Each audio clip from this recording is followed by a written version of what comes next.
Welcome to Ion Franchising, where you will learn the A to Z's of franchising.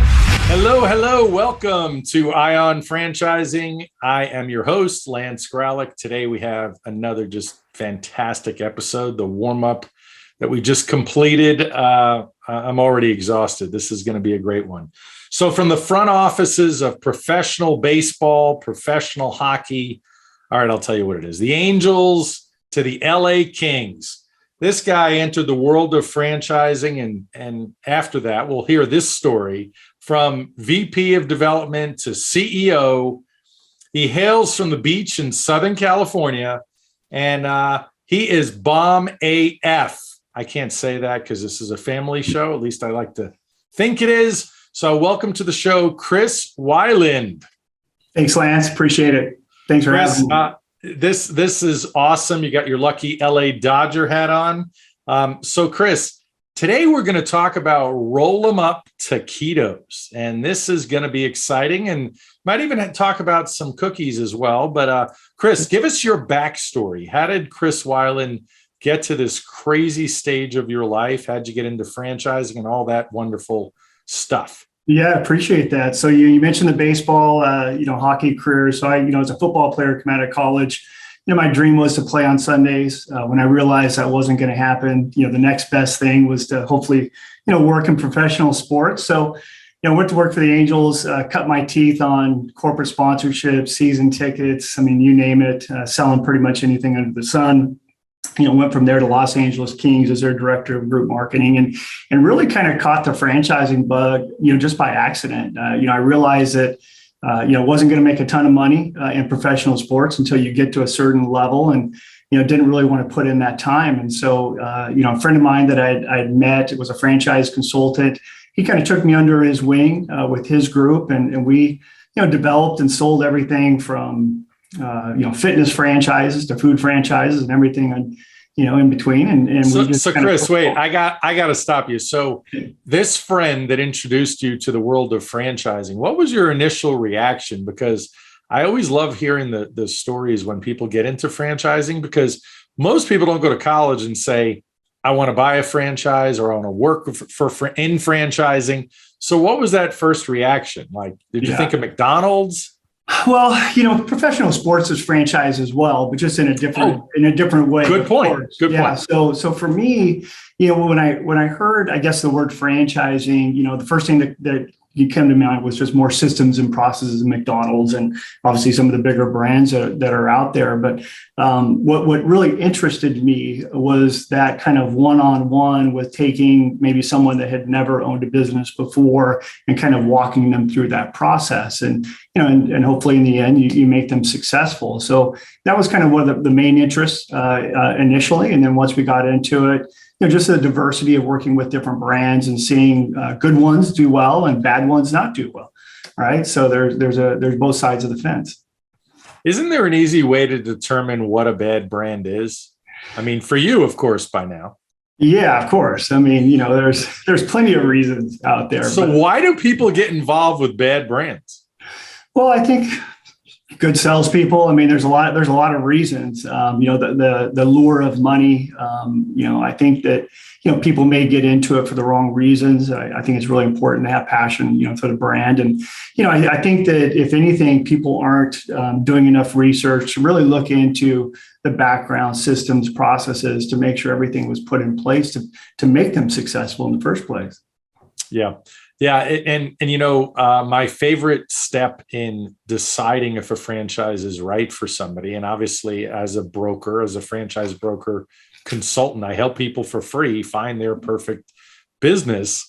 And the validation stage is just the most important as far as I'm concerned, where you have an opportunity, even in younger brands, to talk to one or two, or if there's more, if there's a lot of franchisees. Here's your list. Go call a bunch of franchisees and make sure they're happy.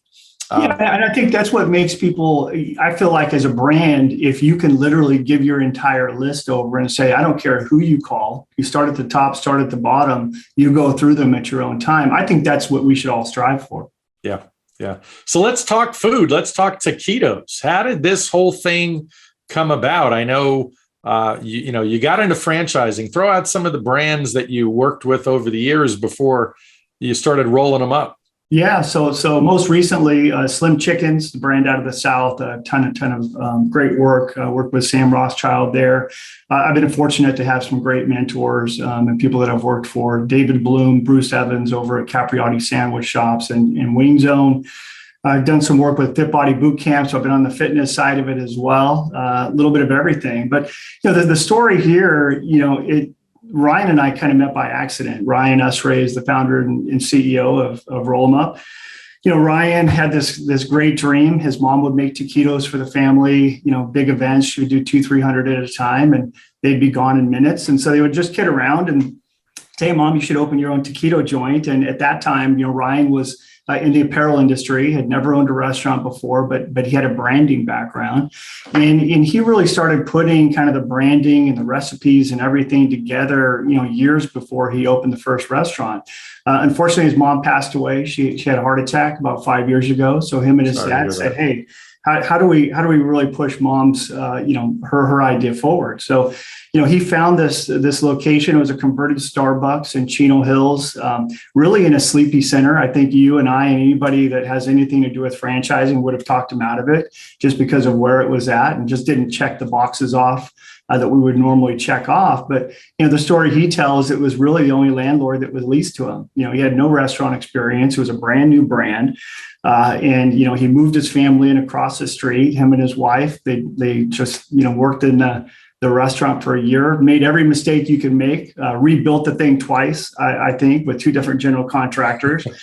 But when they opened the doors, the floodgates opened. It just took off very, very quickly, and I felt like he knew that he had something really special really early on. He reached out to me via Instagram. It was probably, I don't know, it was about a week, 2 weeks after he was open, and said, "Hey, I want to franchise my concept." Well, come on. He probably said, "Help, I need a real restaurant guy here." Is that too? And, and obviously I looked at it and almost gave him the Heisman, right? It's just kind of, it's way too early. I don't know what you're doing. Like, just get some time under your belt. And we shared kind of messages over a year period. And a year down the road, he reached out to me and, gave me some financial information, just, really asked me to come and check it out. And again, we'd never even spoken on the phone at that point. He just had seen some of my Instagram posts, and, I think he felt a connection there. And finally he talked me into driving out from Vegas where I was living. I sat down in the restaurant, had the food, met him, and I knew within minutes that he had something really special. So, like the old saying goes, we wrote out an agreement on a napkin and off we're going and snowball. It's so interesting, Chris, about, my friend Leo that owns quite a few franchise brands, talks about the riches are in the niches. Mm-hmm. And, myself being a Wingstop franchisee in the early days, people were like, wings, just wings? That's how Wingstop started. It was just wings. So you hear taquitos, you probably thought of the same thing initially, like, what? Just taquitos? But that's a powerful segment. People love their taquitos. Well, that's the one thing I think that we found is that, I've yet to really meet someone that said, "Hey, I don't like a taquito." So, it's a really easy food to eat. It's fun food. Yeah, it's fun food. It's an afterthought on most full service Mexican menus. We've just taken kind of that menu item and brought it to the forefront and gave a lot of different variations to it. And it works, taquitos, and they're not new. Taquitos have been around for, 100 plus years. So we've just kind of reinvented them. Yeah. So let's talk about the food. A lot of people listening, it's a newer brand, although it's incredibly hot and very successful. But what do you want to share about the menu, points of differentiation and all that, and why somebody would want to be a franchisee? Yeah, so we definitely like a simple menu, and we both agreed that we would, stick to that as we move forward. We made a couple different variations and changes to it, but we like that kind of in and out burger philosophy. Just do what you do and do it well. Yeah. And the menu is deceptively simple. We essentially offer a taquito or flauta, so it's corn or flour tortilla. There's 5 fillings, so we do a shredded beef, shredded chicken, a green chili potato, a cheese, and now we just introduced the ground beef, and it's been a huge hit for us. We complement that with, standard rice, beans, queso. We have a churro donut that's a huge favorite. And then we do elote, which is a corn on a stick. And if you do elote incorrectly in California, you hear about it pretty quickly. So we both do it on a stick, and we just started offering it in a cup as well for those that don't want to have it all over their face. Yeah, I love it. I love the authenticity that you pay attention to that. Yeah. The advantage of being launched in California. Yeah, exactly. So what is the investment? Typical location? Let's give the background. So the original location opened how long ago now? We're running on 3 years here. The first week of July. The second location opened in Brea last Memorial Day. So it's been open a year. And then Victorville opened August 14th of last year. And now we just opened a franchise location in Colton and have a bunch more kind of coming online pretty soon here. Very, very exciting. All right. So what are you looking for in a franchisee? Well, like any, I think, new brand, you bring in franchisees in the beginning that maybe don't have a ton of experience. And listen, we have a few of those. We never really wanted to turn away, franchisees if they had the right passion for the brand. So I think that's definitely a factor that we look for. We've been very fortunate that since then, we've had a lot of existing multi-unit operators buy into the brand, really from here to Texas. And I think that's only going to, pay huge rewards as we move forward. They know how to run restaurants, and that learning curve is a little bit less. But really, what we're looking for first and foremost is that passion. We don't want somebody buying it for their kid or buying it for their wife. We want somebody who's really invested in the brand and wants to push it forward. We feel like we can be a national brand. There's nowhere in the country that we don't think Taquitos will work. Yeah, and hearing that you have multi-unit operators already interested in you really is a testament to what you and Ryan have done thus far, because that's impressive. Yeah. Usually the multi-unit folks don't come out until you've achieved that, 20 unit success, or whatever you want to call it, the proof of concept. Although from what I'm hearing from friends of mine in California, you can't get into the place, into a roll 'em up taquito shop often. Yeah. So, what are the peak periods? I mean, what are your typical hours? I know it'll vary, but what are your typical hours? We're 11 to 11 in our locations, and it will vary. I mean, there are 2 locations that are probably more of a lunch crowd, and 2 that are more of a dinner crowd. So it just really depends on kind of where you're at and the demographics and the area around it. But, it's pretty, I would say if there was a percentage, it's probably 60 to 40, dinner to lunch. And what's the square footage typically? You mentioned the original location was a Starbucks. So that was, if it was an older Starbucks, it was probably, 1,400 square feet and didn't have a drive-through. What are you guys running as far as average square footage and all that good stuff? Yeah, we started out, really looking only for either end cap or drive-through. That was kind of our focus. We've approved a couple, straight in line, but they were the right type of locations for the brand in those areas. But our sweet spot was around 1,800 to 1,900 square feet. Little big. We were hand rolling about 2,000 taquitos a day at each location. More equipment, bigger hood, more employees. We are now co-packing that product off site. So we've been able to shrink that square footage down. We can actually get down to just about 1,400 square feet right now. We're working on a prototype that we're going to roll out in Arizona. We've kind of saved the Phoenix DMA. Most of the Phoenix DMA is a corporate kind of build out area, and we're rolling out a drive-through only concept. We have some great partners that have some experience with Dutch Bros Coffee, and we're really looking at that as maybe a prototype across the country as we move forward. And then it's 1,100 square feet drive-through only with a walk-up window. I remember when I helped as a Krispy Kreme franchisee, I helped with the opening of the Issaquah, Washington location for Krispy Kreme. And of course, with the drive-through, a big 5,000 square foot building, we did over $400,000 opening week. $400,000. Those drive-throughs, though, gives you amazing throughput. So I'm happy to help you with the drive-through. They're hard to find. They're hard to find. I think that's one thing we learned during COVID was that drive-throughs were king. And so, at least in Southern California, we have seen real estate be pretty difficult. Good real estate, we're competing with the Starbucks of the world and, people like that. But as we ventured out across, Colorado and Nevada and Texas, it seems to get a little bit easier. Yeah.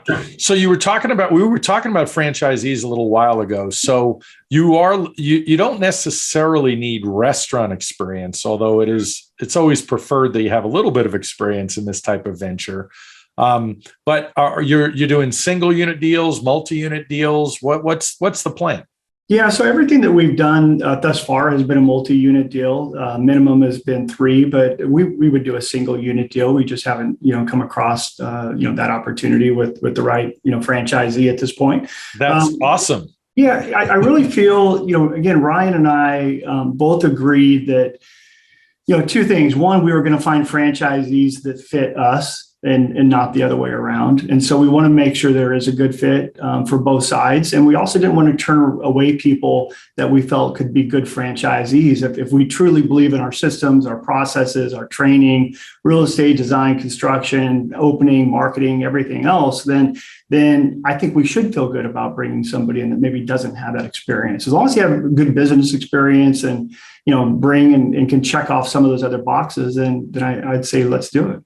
Yeah, that's awesome. And really that's the purpose of a franchise is you're going to lend that support and experience. So catch them before they make a bad mistake of any kind, right? Yeah. And, I felt like, if you just kind of going back to the conversation with multi-unit operators, the reason we've, I think, attracted them this early on is we made a pretty big investment in technology. We onboarded and implemented Olo. When we reached out to Olo originally with 1 unit, they laughed at us. They said, what are you doing? You need to have 50, 100 units before you really can make this work. And we said, well, we're going to get to 50 to 100 really quickly, and we don't want to implement it then. And so, as these new franchisees are coming on board right now, Olo is implemented and it's live. We have a mobile app that'll be completed here, a customized mobile app with Punch that will be completed here in about 2 weeks. We've onboarded Restaurant 365 for inventory management, scheduling, and accounting. So we really put that infrastructure together first before we started building the brand and offering the franchise. We didn't want to kind of look back and create those down the road. Yeah, I love it. And people ask me all the time, is a franchise worth it, or is this franchise worth it, or whatever? And that investment in technology from Olo, which is an online ordering platform, to Punch, to Restaurant 365 is stuff that independents just really can't do on their own. Yeah. And not as effectively, cost effectively, and as efficiently. So I really applaud what you guys are doing thus far. It's pretty incredible. And that's exactly why you're getting multi-unit operators this early. I love it. Yeah, that's that added value. I think that, there's a lot of franchise concepts out there. There's a lot of food concepts out there. So, for us to really, separate ourselves, we really felt like we had to put that stuff in motion. Yeah. So, I mean, franchise in the world of franchising, restaurants, food and beverage is still the most popular. No matter what, it's still the most popular. Personal care brands like, waxing and hair salons and things like that are probably the next largest group. But so, yeah, you guys are going to be absolutely a hot commodity for sure. So tell me more. So let's talk about marketing. So how do you get a store open successfully? Obviously, in California now, you're building up a name. But as you start to hit states, you mentioned Vegas. Mm-hmm. Of course, everybody understands what a taquito is. At least I think most people do. And because, as far as I know, there's no other taquito concepts, it's got to get people pretty excited. Yeah, don't tell everybody that, though. We want to stay under the. You hear that? Everybody listening, don't tell anybody any of this. This is secret, top secret. We are, I'd like to say we are still the only multi-unit taquito-focused concept in the world that I know of, which is a great place to be. It's another reason I think multi-unit operators are interested in us. It's a nice way to diversify. But from a marketing perspective, 90% of what we've done so far is really social media, Instagram, TikTok. We have TikTok videos with over 1 million views. We do a great job with influencers on a local base. And from a franchising perspective, perspective, it was really important for us to work from our home base out. So we didn't want to have our first franchise be in Atlanta or New York or Florida.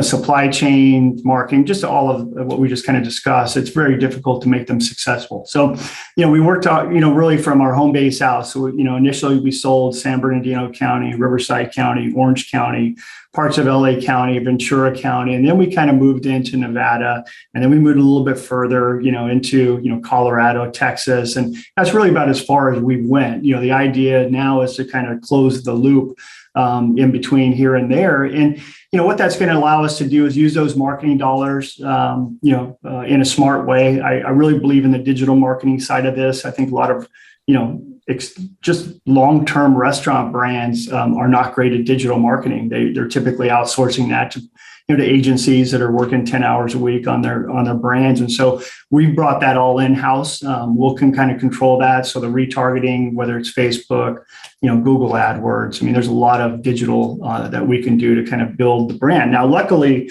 in California, we haven't really had to market. We just opened that Colton location, the franchise location, soft opening. And I can't tell you the numbers, but it's been absolutely ridiculous, the amount of people, and it's a great location. It's a testament to the real estate. It's just off the 10 freeway. There's great visibility. There's a great hospital that's close by. Just people through word of mouth and a couple Instagram posts have really pushed that location to a point where I'm afraid to do a grand opening. It might put a little bit too much pressure on the kitchen. Well, if you don't need it, you don't need it.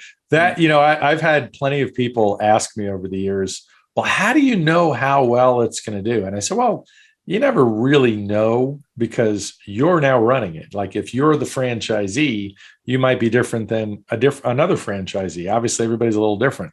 And but when you walk into a business like the Colton location and you see the lines, you figure out really quickly, what's the average check? How many people have I just seen go through this building in the last 45 minutes? Yeah. You start to figure out, holy cow, this is a really good business. Yeah. And I think, being able to kind of take a peek into the back of the house and just see that, just how easy how easy we've made the operations, for the franchisee is really important as well. We're co-packing our sauces, we're co-packing our taquitos. It's a very streamlined, easy process. And we feel comfortable, as I mentioned before, being able to teach anybody how to do it. Yeah. So let's talk. Let's talk about the secret to success in general, though. When you get somebody, talk about the training. Let's talk about this now. So when you get somebody as a new franchisee, what is the training that's required for them? Are they going to California for a period of time? There's obviously on-site assistance to open a store.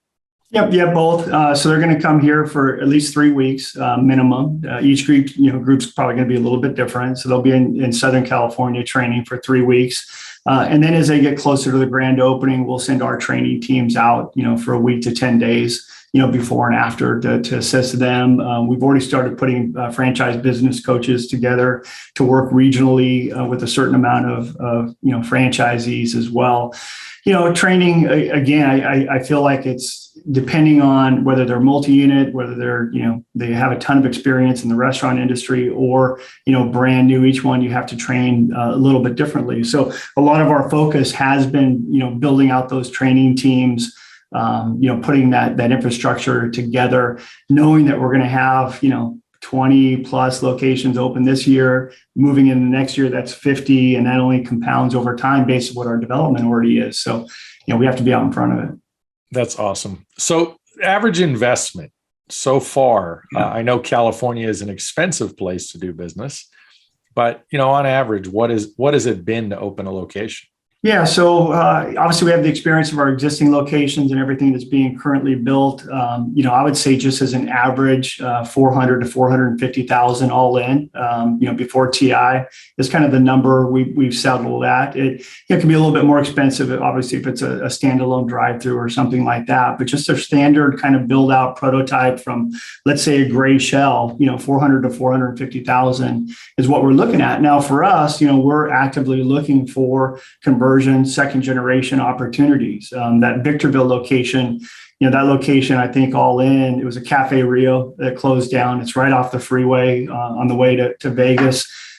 We went and flipped that. I think it was about 125,000 all in. I think I know that location, actually. Yeah, exactly. Yeah. So that one was a conversion, and it depends on what the conversion looks like. But if it has that infrastructure, the walk-in, the hood, the plumbing already set, then we can get in and get those open at a much lower cost. Yeah, I want everybody listening to understand, and some people listening certainly do understand. If you've looked at restaurant opportunities before, there's going to be a pretty sizable range in, let's call it, the low end to the high end in the franchise disclosure document when it comes to the investment, because it does depend on the TI dollars, as you mentioned, Chris, which is the tenant improvement money. Gray shell, vanilla shell, depending on the condition of the space. And if you get lucky enough to get a second generation space where it's already been a restaurant, like you mentioned, Cafe Rio, save a lot of money, potentially a lot of money if the layout is fairly similar, for sure. So that's great stuff. So that's a reasonable deal. I mean, look, I don't want to talk sales at this point because it's not officially disclosed, but the magic numbers in the world of restaurant franchises, like Panera Bread in the old days, could have been built for 450 or so before they changed the size and the design, and they could do $1.3 million or $1.3 million in sales in the old days. So you had this 3-to-1 sales sales to investment ratio, which is pretty powerful in the restaurant business. Remember in the old days, McDonald's, it was kind of a 1-to-1.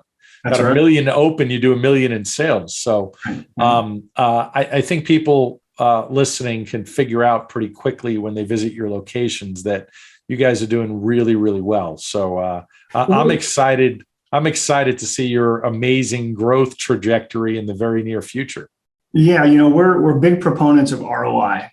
So I feel like, again, that's something that franchisors lose sight of sometimes. They want to build this Taj Mahal, location. So you take a $450,000 build out and you make it $800,000. Our locations, if you walk in, you'll see they're super clean, they're super modern, but we're not using the most expensive subway tile. We're using vinyl graphics on the walls. We're doing things to keep the costs under control, because we know in the end it's going to make the franchisee more successful and make us more successful.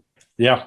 I love it. So let's walk people through the process. So if I send somebody to you and make an introduction, and you're the first phone call in most cases or all cases?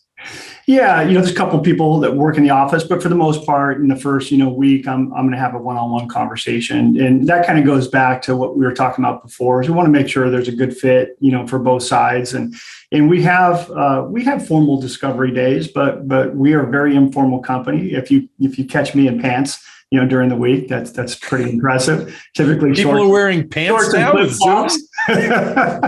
So shorts and flip flops. We're a pretty informal brand, but it's really just for us, it's conversational. We want to get to know the potential franchisee, vice versa. I don't care if I have to have 20 conversations or 10 meetings. We want it to be a process where in the end, all their questions are answered. They vetted us out, we vetted them out, and we feel like there's going to be a good fit. And you're quote unquote getting into bed with somebody for a couple of decades minimum, hopefully. And I think you need to have the right partner in order to do so. Yeah, that's the number one thing that I tell people on a regular basis. You have to have the right franchisor, the right partner, just like a marriage. And oftentimes people get excited about something that isn't necessarily a fit for them. Yeah. The restaurant business, you got to be willing to work, right? Yeah, you have to be willing to turn people away. And I think that, we've done that. And it's never a fun conversation, but, I think that you're doing them a service, I think, in the end, if you just really feel like there isn't going to be a fit there. Yeah. So how are people financing these? Are they, some people paying cash and other people are saying, hey, I need some financing help. Are you on the SBA registry at this point?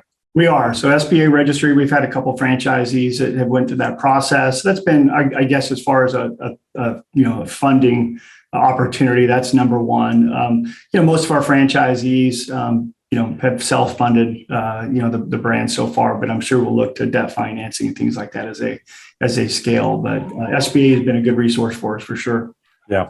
So what are the hot territories? You mentioned some earlier, but what are the top three as of this recording today that you're most interested in getting to? I mean, obviously you're working from the West Coast and eventually you'll be heading to the East Coast. Yeah, I would love. I'm born and raised in Oregon, so I would love to have an Oregon franchisee. I'd love to have a Washington, group, Idaho. So it's really, I think, that Pacific Northwest area is an area that I definitely want to look at. We have Nevada, we have Colorado, we have Texas and New Mexico, and we've kind of filled a lot of that space in between. There's still a lot of room in California, by the way. I mean, we haven't even touched the surface of Northern California at this point. I mean, there's a couple of small deals that have been sold up there, but we can sell just in California and be pretty comfortable. I would say I never want to say that we put a halt to the franchising side, but we definitely slowed down on purpose just to make sure. We got to 480 units sold in a year of franchising, which is it's a pretty. Wait, say that again, Chris. How many sold so far? 480 units under development in the first year. And how many franchisees? Yeah, so that makeup is about 32 franchisees. We had a group that came in from Texas, some great experienced operators that more of a master development deal that we did for Texas. That was a 300 unit commitment. And then everything else has been kind of in between here and there. That's absolutely amazing and astounding. So congratulations. That is phenomenal. When we turn our focus to just opening, right? We need to get locations open and continue to open them. And so that's really what we've kind of turned our attention to. So if we run into a great group in some of these other territories, it's fantastic. We'll talk to them, but we haven't really had to, proactively go out and search for them. Oh, I love it. That's absolutely fantastic. So back to what we were talking about with the process. Mm-hmm. So as people progress, you don't necessarily have a formal discovery day, but at some point, we mentioned validation a little bit earlier.